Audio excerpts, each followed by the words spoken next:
Hello family, and welcome back to our channel. This is Monica from Imania by Design.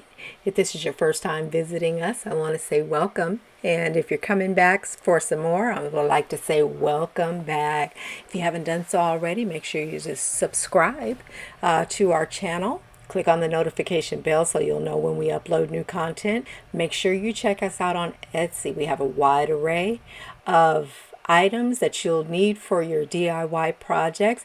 You can take your cell phone and scan that QR code. It'll take you directly to our Etsy shop. We're going to go over today how to make a rhinestone tumbler using the honeycomb method. You're going to find that this is super easy, and we're going to be using our purple galaxy stones in size SS20 along with crystal and topaz. And today we're just going to show you how easy this is. We're going to start out with a 20-ounce stainless steel skinny tumbler. It is 8 inches by 9.3125, and size matters when you're doing these rhinestone tumblers because your stones are a certain size, and you're going to need to know how much to buy. And so hopefully I can help you navigate that today. I'm using a 400 grit sanding block, and this is your first step. What we're going to do is get the manufacturers put a coating on these stainless steel tumblers. If you run it under water, you'll see that the water beads up without sanding it first, and that's fine if you just want a stainless steel tumbler. But substrates, glues, and Mod Podge and paint and things like that are not going to adhere to whatever that is that they put that coating. So we want to get that off. You may want to use gloves when you're sanding because all of that residue will get right on your hands. So if you have any allergies or anything of that nature, you'll definitely want to use some gloves. And you can see the scratches. I'm just getting all of that off. It takes quite a few minutes to do this to get it off really good. So I went ahead and sped up the process. Okay, so I finished sanding that. You're going to be able to feel the friction a little bit, and you're going to be able to kind of smell a smell. And when you smell that smell, you know you're getting that stuff off. If you have any sensitivities, use a mask if that makes you more comfortable. I just took a little rubbing alcohol to get some of that residue off. After that, you're going to want to go ahead and wash your tumbler and wash it, rinse it real good, and dry it. I just use regular Dawn dishwashing detergent is what I use to get the residue and the alcohol off. And so I'm just cleaning up my workspace because that residue is on there, and then I'll wash my hands as I wash the tumbler. And then we're ready for painting at this point. And so I chose a purple paint. It's a Metal Cast by Duplicolor, and I got that at AutoZone actually. And I thought the purple would be a nice backdrop to these beautiful purple galaxy stones. These are color shifting stones, so they have a really, really fun look to them. And so these are size SS20. And again, size matters. So I chose the SS20 stones to work with today. And these tumblers that are actually available in our Etsy shop take exactly 51 of the SS20 stones around each round. And you'll see that as we work. So I took the tumbler out to the backyard, and I'm going to do some spray painting. But yeah, I messed up. Pooling paint is not good on these tumblers. And so what happened is I spray painted too long in one spot, and I got some pooling. So let's fix it. What I have to do is sand down the thickness where it was pooling. So I had to re-sand it And so I can spray paint again, and this time I'll do a better job. And after this, I'll just need a light spray of it, and then we'll be good to go. That looks better. Now we can work with that. So I let this dry for probably about an hour before starting. And I'm using Liquid Fusion Heavy Duty glue today. That's my glue of choice. You can use other glues. This is the one that I chose for this project. What I'm doing right now is I'm taking some pure acetone and a Q-tip, and I'm going around the edges of the tumbler to get any remaining paint residue off. You want to definitely make sure you get all that off. And I'm doing that before I start the rhinestoning process. And I have some gloves on hand. You may want to use it, you may not. It's a completely personal choice. And I have my rhinestone picker tool. We have those actually available in our Etsy shop as well if you need to grab one of those. I have my stones and my sorting trays. And I'm just going to start right now with putting the glue on. And I have this popsicle stick, and I'm just spreading the glue out just to thin it out. You don't want to use big globs of glue because it'll show through. If you put too much, it'll kind of squeeze out of the sides of your rhinestones, and even though that glue is clear, you'll be able to see it. So keep your glue lines nice and thin, not too thin, but you don't want like big thick globs of glue. And here what you want to do, as you can see, I started on the bottom. Don't do that. Do not do that. So I had to actually remove those. So the glue is still wet, thank goodness. So I was able to take them off. Do not start at the bottom. And don't start at the bottom because you really want your base to be at the top of the tumbler. And because just in case something happens and you run out of stones, or you get to the bottom and you've measured incorrectly, it's just easier to fix if the end is at the bottom of the tumbler. So I started over at the top. Now the top of your tumbler, your very first row, is the most important row in the honeycomb method, in my opinion. It's because this is what's giving you the base. This is the foundation on which you will build your pattern.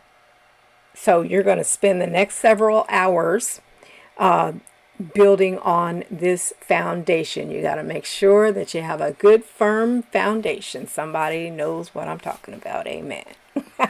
So starting with the first one, and make sure that you just put each rhinestone right next to its neighbor, and that in that first, it's going to be much easier the more you get into it, but do not be afraid to be completely meticulous on this first row. That's important.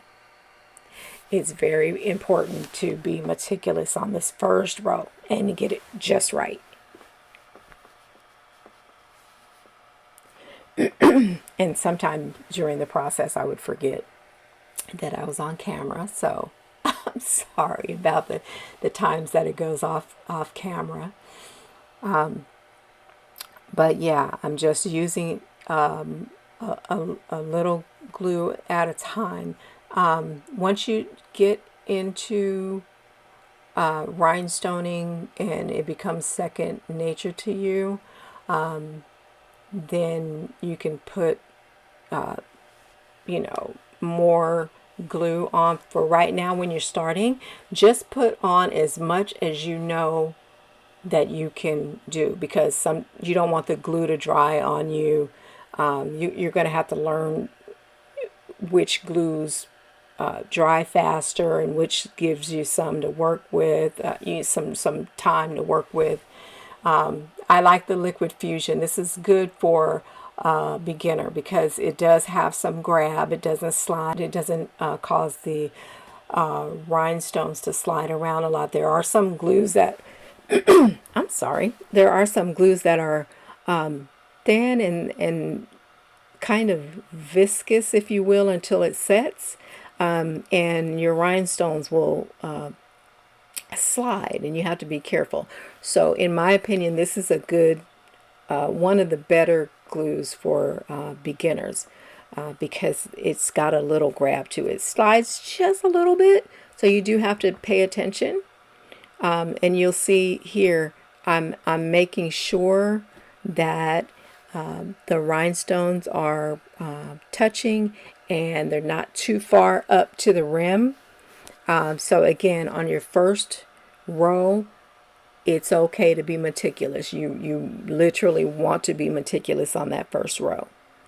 Now, when you're done with the first row, you don't see this on camera, but what I did was I took a hair dryer and I put it on low heat, and I just ran the hair dryer around the rhinestones just to kind of set the glue a little bit, probably only maybe 60 seconds all around, not just in one spot, but you know, all around. Let the heat go. It doesn't take much, but you just want to get it set.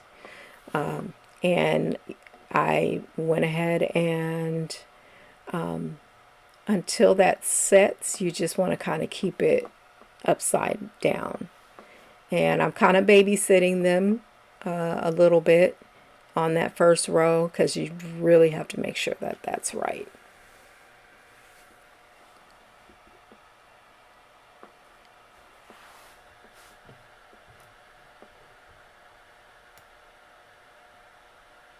All right, so yeah, off camera, I went ahead and set that with the low heat of the hair dryer. That's optional. You don't have to do that. It's just something that that I did. And I put a little of that glue down on my silicone mat. I love working on my silicone mat because that glue is just, once it dries, it just peels right up off of that silicone.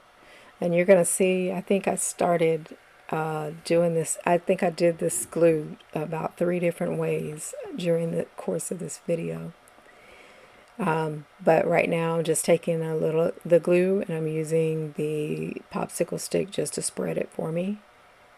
I didn't put that much on, as far as, you know, the going around the width, just as much as I felt comfortable with.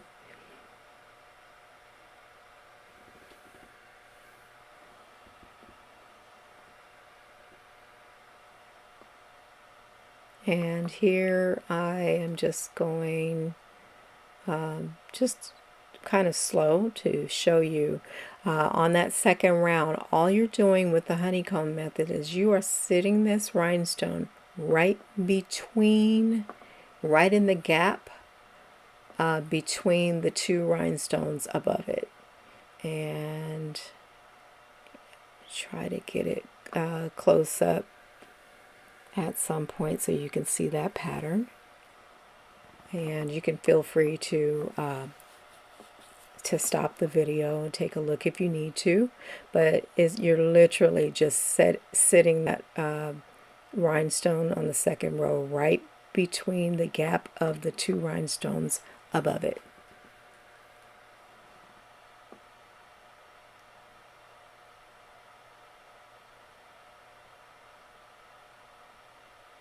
And on this second row, you still want to be meticulous, but not as meticulous necessarily as the first row. But you do want to make sure that you get those that rhinestone right between that gap.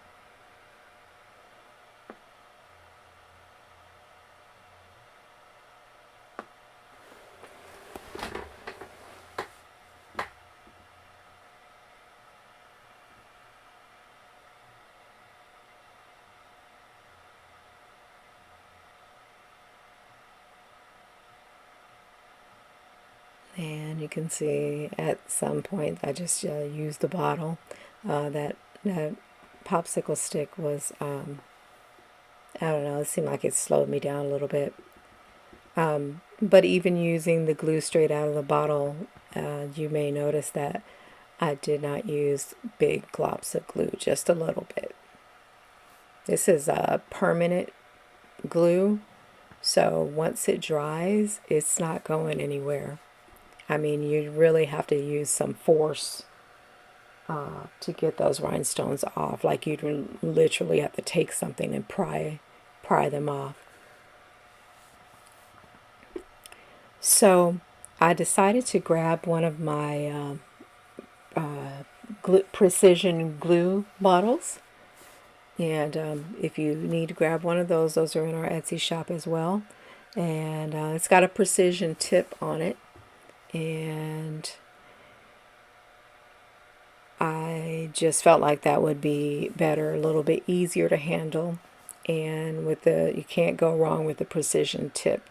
Now these precision tip glue bottles, I don't like using it with, if you were using E6000 to, bling some shoes or something like that, I wouldn't use this precision tip bottle with that. To me, that glue is a little too thick. It works perfectly with this liquid fusion though. I really like it. It's absolutely perfect for that. And it's allowing me to move faster. Now this is sped up. This video clip is sped up, but that precision tip glue bottle did help me to move faster.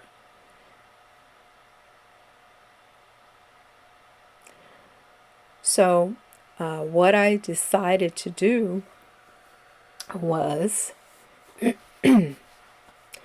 knowing that my tumbler is 8 inches high, I decided to do just about maybe an inch worth of rhinestones in the color Purple Galaxy. And then I changed the color up. And an inch is about, oh, let me show you this, because something caught my eye, says something isn't right and we have to fix that.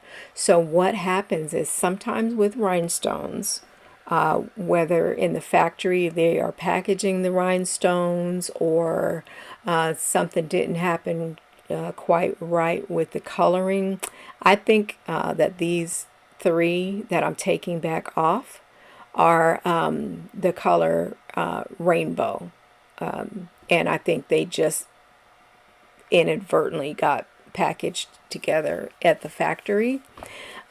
So the good thing is that I was able to see it and catch it before my glue dried. So I just took my little weeding pen, or if you may want to have some tweezers close by, and I was able just to take them off and replace them with the right color stones. So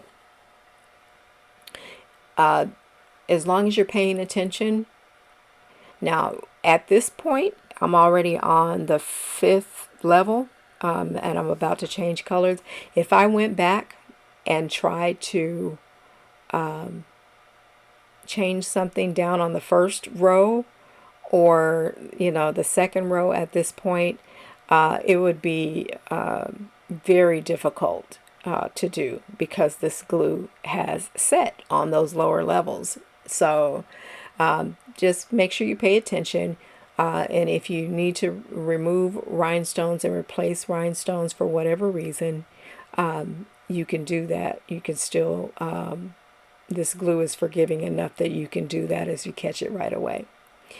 And so I went ahead and now I'm using crystal.